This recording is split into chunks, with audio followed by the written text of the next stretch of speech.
Bonsoir à tous et merci de préférer la télévision nationale. Les titres de ce 17 janvier. Projet asphaltage, plusieurs rues des quartiers Ménotin et Kindono à Cotonou ont été prises en compte. Vous suivrez dans un instant le constat fait par une équipe de la rédaction.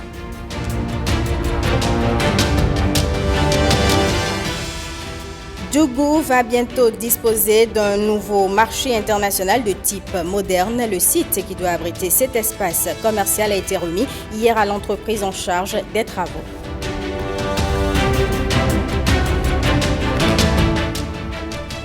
Et puis on parle aussi dans ce 20h de Robinson Sipa. L'homme n'a rien perdu de la faculté à faire bouger les foules. À la faveur d'un hommage à sa gloire, Nicanor Kovi et Iva Godopessi nous proposent l'histoire d'un comeback du roi du Soyoyo.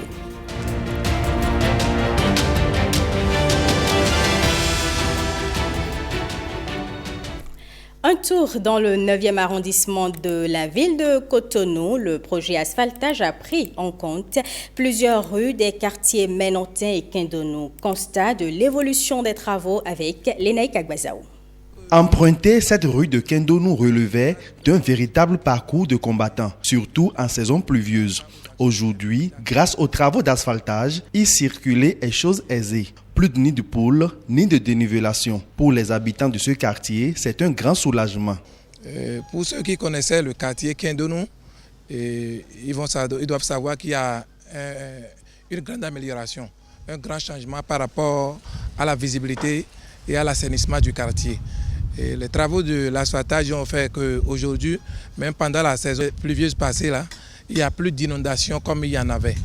Les caniveaux ont permis l'écoulement de l'eau et qui convoyait l'eau dans le bas-fond. Et on n'a plus connu l'inondation comme c'était le cas dans le passé. Aujourd'hui, par rapport à l'assainissement et à la libre circulation des biens, vous allez voir qu'il y a d'autres rues qui sont déjà pavées. L'asphaltage a fait que les voies pavées ont changé le visage, la visibilité de notre quartier et a fait qu'aujourd'hui nos citoyens circulent librement et a fait qu'aujourd'hui nous ne connaîtrons plus d'inondation comme dans le passé. Quand tu sors, tu vois jusqu'au fond. C'est tout ce qui se passe, c'est clair devant toi. Et puis, il n'y a pas de difficulté à discerner les choses. Nous le remercions et que Dieu lui donne vraiment la force, la sagesse, l'intelligence pour aller de l'avant. Je vais remercier le chef de l'État pour tout ce qu'il est en train de faire pour l'asphaltage. Aujourd'hui, on peut voir que c'est vraiment pour améliorer dans les vents, pour réaméliorer les vents là où il y a les eaux partout. Donc voilà, je peux dire au chef de l'État que ce qu'il est en train de faire, c'est un bon travail. Et l'image de Cotonou, en général du 9e arrondissement et de Kindono en particulier, change véritablement grâce aux actions du chef de l'État que nous remercions infiniment. À quelques pas de Kindono, nous voici à Ménotin qui connaît aussi la même toilette. Les rues les plus impraticables changent de physionomie. Donc le président lui-même personnellement aujourd'hui il a pris la meilleure décision. Celui qui mettra les routes en valeur construira ce pays. Donc heureux pour lui qu'il a fait et que c'est très positif. Donc ça donne maintenant le tourisme futur et les gens qui veulent se reconnecter pour se retrouver plus rapidement lorsqu'ils viennent au Bénin. D'ailleurs il y en a plein qui commencent à revenir au pays et pensent même retourner définitivement. On ne peut qu'encourager notre président à continuer dans la même lancée pour qu'on puisse avoir un bon Bénin, un Bénin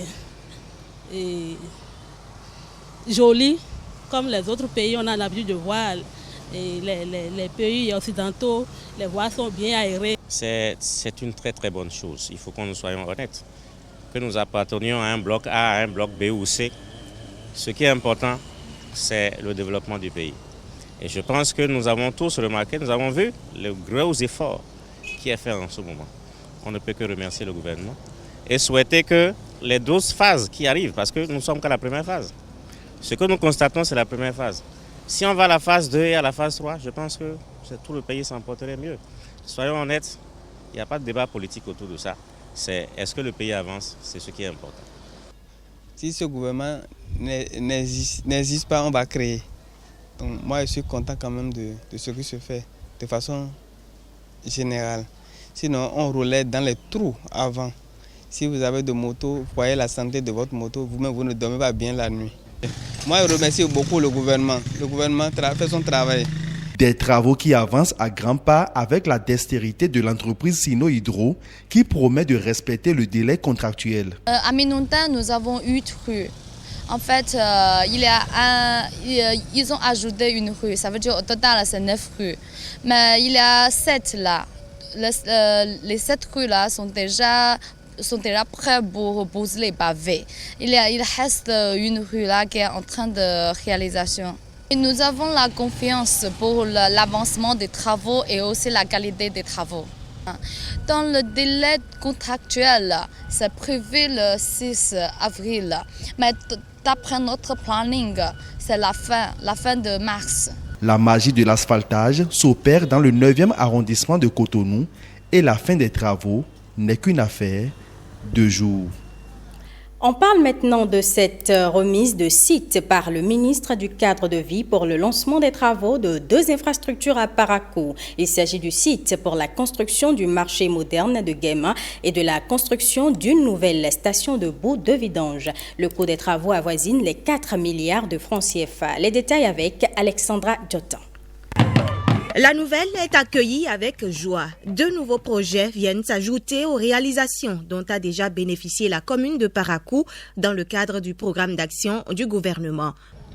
Ce bâtiment de type R+1 avec une toiture en forme shed contient 66 boutiques, 12 locaux de restauration, 596 étals d'espace de vente de 5 mètres carrés chacun. C'est donc l'occasion aussi de faire une deuxième remise de site à l'entreprise EEBTP, le groupement EEBTP Gamma. Ce projet vise la conception et la réalisation de la station de bout de vidange dans la ville de Parakou. Charles Toko, maire de Parakou, va qualifier tout ceci d'action majeure. Il fallait, pour préserver la population des épidémies les plus redoutées d'origine hydrique, une station de ce genre. Avec celle-ci, abat la typhoïde, le choléra, la diarrhée et le souci de gestion de nos bouts de vidange. Vous comprenez ma joie. Quant au marché moderne, l'évidence est que Azeke n'a plus l'image de son nom. Sa capacité d'accueil est très faible et les infrastructures ne sont plus le reflet d'un marché international. Il est réconfortant de constater, mesdames et messieurs, que notre pays a amorcé sous la rupture sa véritable phase de développement et de croissance économique. Les 2 projets dont nous procédons au lancement ce jour et qui revêtent une grande importance pour la commune de Parakou et tout le département du Borgou constituent une preuve palpable. En présence des populations, le répondant des entreprises adjudicataires a pris l'engagement au nom de ses pairs de respecter les différents délais de réalisation convenus. José Didier Tonato, ministre du Cadre de Vie et du Développement durable, prenant la parole. Vous avez vu les chaussées du projet asphaltage, vous avez vu les caniveaux et vous verrez bientôt le marché de Guéma se déployer devant vous, comme j'allais dire, les Halles de Paris. C'est un marché de type moderne. C'est des marchés de type nouveau, aménagés avec toutes les commodités et tout le confort nécessaire. La station de traitement de bout de vidange. Le maire l'a expliqué en termes simples. Pour la ville de Parakou et son agglomération, c'est un maillon essentiel de l'hygiène de base et de l'assainissement du milieu. L'entrepreneur l'a annoncé, c'est 12 mois. Il n'y aura pas une semaine de plus. Les travaux seront suivis avec rigueur, a promis le ministre. Des actions concrètes, pas des projets de qualité. Cette caractéristique du PAG est désormais de loin le plus remarquable sur le terrain. On reste dans le Nord Bénin. La commune de Djougou va bientôt disposer d'un nouveau marché international de type moderne. Le site devant abriter cet espace commercial a été officiellement remis à l'entreprise en charge des travaux hier jeudi à Djougou. Le compte rendu est signé Pierrette Adanyossi et Simon Vignon.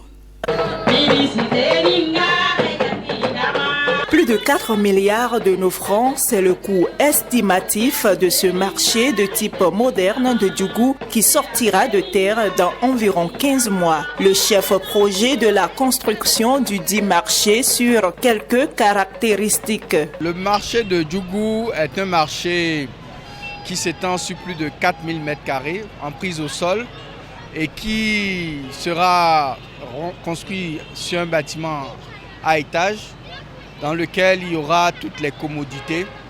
Il y a plus de 500 étals de vente. Nous avons à l'intérieur une infumerie, des espaces techniques, des espaces pour la gestion des ordures. Nous avons des espaces, une salle polyvalente pour des réunions. Nous avons un bureau pour la gestion de ce marché et nous avons toutes les commodités. L'assainissement à l'intérieur du marché a fait l'objet d'études techniques pour que tous les drainages d'eau soient traités de façon efficiente, suivant les règles de l'art. L'annonce réjouit plus d'un. Autorités et populations saluent l'initiative. La construction de ce marché va conférer à la ville de Djougou plus davantage son statut de chef-lieu de département. Tous nos sincères remerciements au gouvernement de son Excellence M. Patrice Talon et demandons à l'entreprise chargée de la construction du dit marché de bien vouloir exécuter les travaux dans les délais pour que nous puissions continuer nos activités. L'entreprise Gétran en charge de la construction du marché s'engage à respecter les prescriptions. Nous mesurons la pleine responsabilité qui nous incombe et nous nous engageons à effectuer ces travaux dans le respect total des prescriptions qui ont été faites dans le cahier de charge en respectant les délais et la qualité. Pour le ministre du Cadre de Vie, la construction de ce marché va renforcer le statut de chef-lieu de département que détient Djougou. L'activité économique et commerciale de Djougou n'est plus à démontrer. Ce marché va renforcer la fonction du chef-lieu de département de Djougou, mais également la fonction urbaine sous-régionale de Djougou. Nous avons bon espoir que vous allez accompagner ce projet et que ce projet va faire beaucoup de bébés. Je souhaite vraiment que l'entreprise qui a pris son engagement ferme devant vous respecte les délais, respecte le cahier des charges en matière de qualité et délivre à la ville de Djougou un marché moderne et flambant neuf. Avant le démarrage des travaux, un site sera aménagé pour accueillir les femmes. L'ancien marché sera donc libéré dans les tout prochains jours. Construction de marché toujours après Rouegbo et Rondro mardi dernier. La délégation de l'agence du cadre de vie était aussi à Zové, Paou et Kokokodi pour la remise de sites aux entreprises en charge des travaux. Rebecca Kendiaoundé et Michel Egbe nous en disent plus. Sur ce site, près de 8 milliards de francs CFA seront investis pour la construction de l'un des plus grands marchés de la sous-région, le marché de Kokokodi. Nous sommes dans la commune d'Abomey-Calavi, dans le département de l'Atlantique. C'est un projet du programme d'action du gouvernement. Qu'ils nous souviennent que dès les premières semaines de l'avènement du président Patrice Talon à la souveraineté nationale, il a élaboré un document programmatique, le programme d'action du gouvernement, le PAG. Dans ce document, il y a plusieurs projets phares et plusieurs projets prioritaires. L'un de ces projets est le projet de modernisation de 35 marchés au Bénin. Depuis 2 ans et demi, nous avons entamé le processus. Les études ont pris assez de temps, d'où l'impatience des populations. Mais aujourd'hui, je peux dire que nous sommes finalement prêts pour construire et moderniser entièrement le marché de Kokokodi. Une nouvelle qui n'est pas restée sans encouragement. À travers des chants et danses et des cris de joie, les commerçantes bénéficiaires de ce marché ont manifesté leur enthousiasme face à ce projet structurant. Notre président Patrice Talon, nous le remercions beaucoup. Nous lui renouvelons notre soutien. Sages, têtes couronnées, représentants des divers cultes, femmes, tous les élus de la commune d'Abomey-Calavi, nous lui disons merci. Merci parce que depuis le 6 avril 2016, nous avons constaté et sans faille que la commune d'Abomey-Calavi se modernise. Et c'est le moment pour nous de lui dire merci. Parce que sans le développement, je pense que nos femmes ne peuvent pas s'épanouir. Ce marché sera bâti en rez-de-chaussée sur une superficie de près de 4 hectares. La configuration permettra d'obtenir un cadre moderne avec toutes les commodités. Il y aura deux composantes sur le projet. Une partie marché et une partie gare routière. Gétran SA, c'est l'entreprise qui va assurer la construction et la qualité des travaux. Un assainissement général est prévu sur toute l'emprise de construction du marché et un système de panneaux solaires pour l'éclairage dans le marché. Ces mêmes commodités se retrouvent également dans la construction du marché de Pao. L'entreprise qui a gagné ce marché ici, c'est Serap TP. Les travaux sont estimés à plus de 2 milliards de francs CFA. L'entreprise n'a pas beaucoup à dire. Nous, c'est les bâtiments que nous allons construire qui vont parler. L'assainissement que nous allons faire, le pavage, c'est ça qui va parler. Donc, nous vous promettons de faire un travail de qualité et nous prenons l'engagement de tenir dans le délai. 12 mois, ça nous suffit pour exécuter vos travaux. Donc, dans un an exactement, nous allons revenir ici pour recevoir le nouvel ouvrage.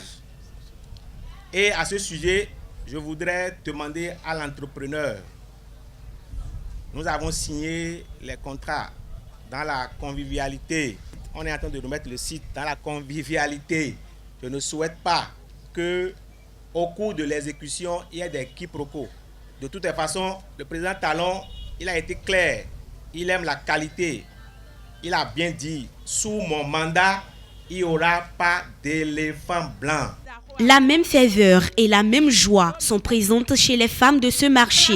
Des prières et des bénédictions à l'endroit du chef de l'État et de la délégation de l'Agence du cadre de vie ont été formulées. Et la danse pour chorégraphier l'émotion. Ce marché, c'est notre marché. C'est notre œuvre. Nous devons tout faire pour que ce soit une réussite. Le même exercice est répété ici par la délégation de l'Agence du cadre de vie. Azové aura aussi un marché flambant neuf à construire par l'entreprise Digesque Vico pour près de 4 milliards de francs CFA. Je vous dis merci. Au total, 20 marchés urbains et régionaux ont été lancés pour un montant de plus de 83 milliards de francs CFA. 15 autres marchés seront bientôt mis en chantier pour boucler la liste nationale de pas moins de 35 sites marchands.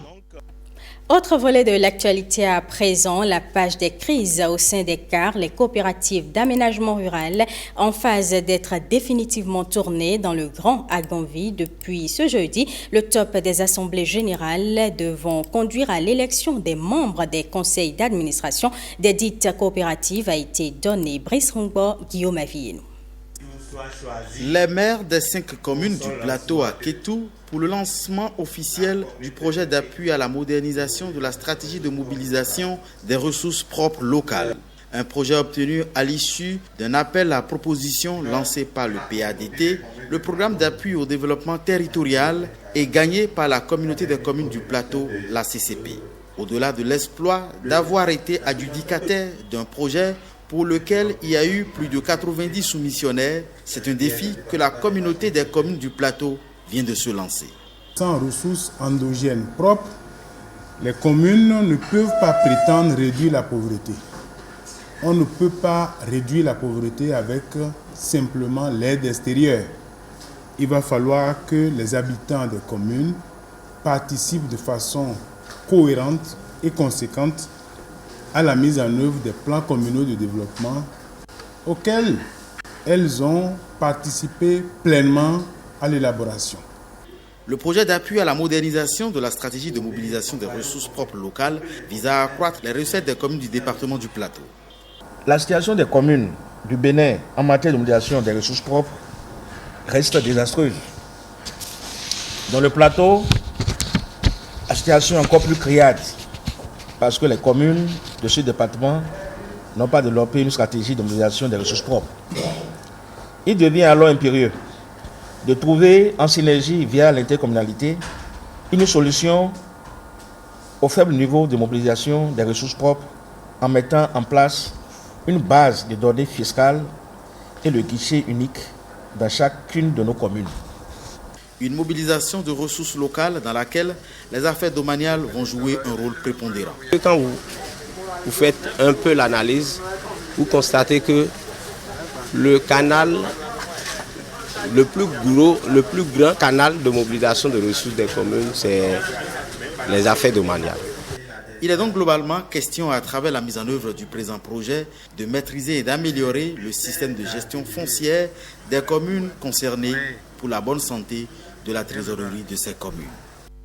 On parle maintenant du plan de travail et du budget de l'année 2020 du consortium Alafia qui sont lancés. La cérémonie de lancement a réuni les membres de l'association professionnelle des systèmes financiers décentralisés. Le compte rendu de Sabine Oké et de Bruno Rotekbo est lu par Axel Dancy.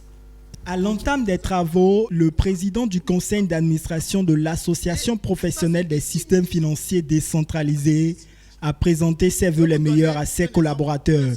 Il a également appelé les membres de l'association à s'unir véritablement pour l'atteinte des objectifs phares de cette association. 2020 est déjà là avec ces défis que nous devons relever ensemble, car c'est en étant ensemble qu'on est plus fort. Nous devons être confiants en l'avenir et avoir un regard toujours positif sur les changements qui s'annoncent. À l'ère du numérique, il est indispensable de prendre en compte la finance digitale pour mieux gérer les opérations fiscales. Un grand défi lancé pour l'année 2020. Nous avons parlé de la finance digitale.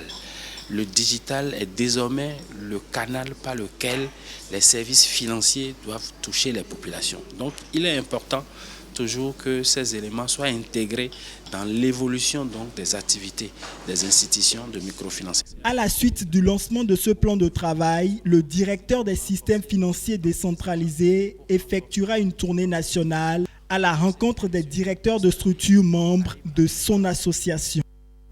Intéressons-nous maintenant à ce programme qui veut contribuer à l'éducation des jeunes, à la santé sexuelle et reproductive. L'initiative émane de l'Organisation des Nations Unies. On retrouve Axel Dancy.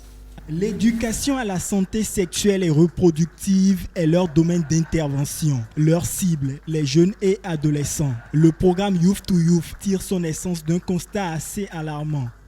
La mortalité maternelle est de 391 décès pour 100 000 naissances vivantes selon l'enquête démographique de santé 2017-2018. Soit environ 1500 femmes qui meurent chaque année, dont un décès sur 5 parmi les adolescentes. À l'instar des autres pays, plus de la moitié des nouvelles infections au VIH se situent chez les enfants âgés de 15 à 24 ans. Et 274 222 grossesses surviennent chez nos adolescentes et jeunes filles par an, dont 73 321 aboutissent à des avortements provoqués selon la stratégie nationale multisectorielle de la santé sexuelle de la reproduction des adolescents jeunes 2018-2020. Un plan d'action a été tracé pour baisser la courbe et les organismes, aussi bien nationaux qu'internationaux, entendent jouer chacun en ce qui les concerne leur partition. Ce nouveau plan, dont le ministre de la Santé, le professeur Benjamin Rompati, a suivi personnellement l'élaboration, a pris en compte toutes les insuffisances constatées. De plus, il est en parfaite cohérence avec la couverture sanitaire universelle, laquelle, nous le savons tous, reste une des innovations chères au président de la République, M. Patrice Talon. Les directeurs départementaux de la santé sont eux déjà investis de cette mission. L'impact de leurs actions sera bientôt évalué. On le croyait perdu pour la musique, mais il n'en est rien, du moins par pour l'instant. L'homme n'a rien perdu de la faculté à faire bouger les foules. Robinson Sipa, puisque c'est de lui qu'il s'agit à remonter sur scène, à la faveur d'un hommage à sa gloire organisé par un particulier, Nicanor Kovi et Iva Godopessi, pour un retour sur l'histoire d'un comeback du roi du Soyoyo. Donnez-lui une salle à moitié vide, il réussira quand même à vous en faire une fournaise au bord de l'implosion. Car sur la scène et en dehors, Robinson Sipa est une rockstar.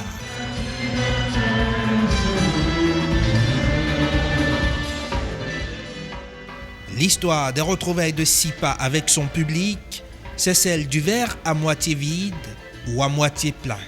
L'attente, l'amertume puis la folie furieuse, dès les premières notes de l'artiste, dès les premiers refrains de ses succès de jadis et naguère.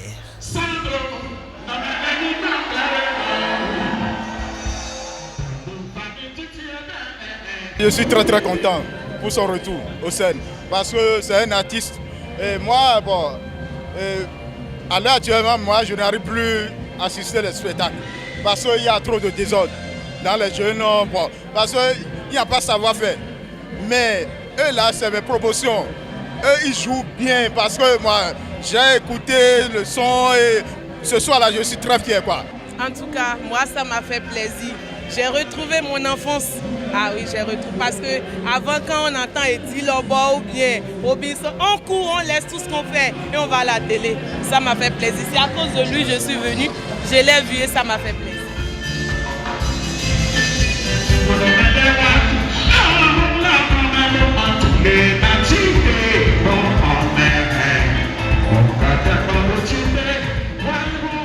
En live, la Panthère Noire a éclaboussé de sa classe le pavillon du Hall des Arts.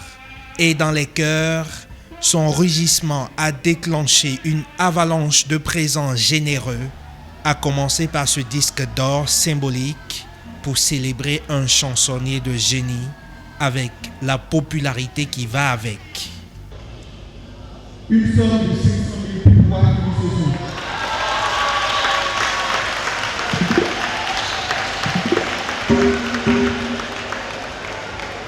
Et en plus de ça, devant le ministre, je donne à M. Sipa aussi une parcelle d'institut recadrée à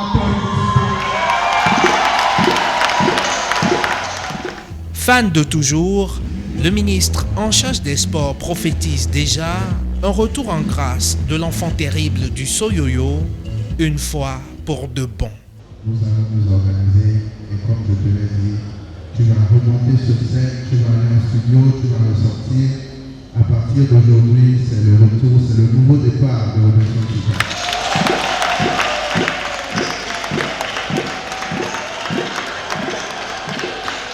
Quand vous sortez d'ici, il faut passer le message.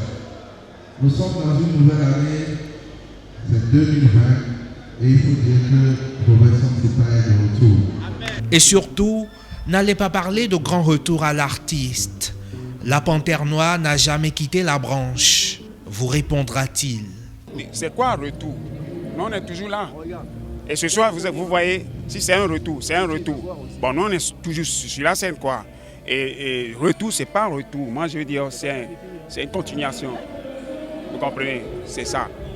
Parce que nous, c'est ça, c'est toujours le travail, là, pour avancer. Rockstar sur scène et en dehors, disions-nous, avec comme un air de maîtrise dans l'art d'assurer le service après-vente. Vous avez peur? Il ne faut pas avoir peur. C'est-à-dire tout va bien, c'est-à-dire que tout va bien, n'est-ce pas? Tout va bien. C'est-à-dire la musique continue. Au bon souvenir de ses succès d'antan, Ce concert rend hommage à ce que Robinson Tsipa a été pour les millions de Béninois et pour ce qu'il sera, c'est un artiste et sa muse, quelle qu'elle soit. Merci Nicanor Kovi. Et bien, mesdames et messieurs, ce sera tout pour ce journal que je vous remercie d'avoir suivi.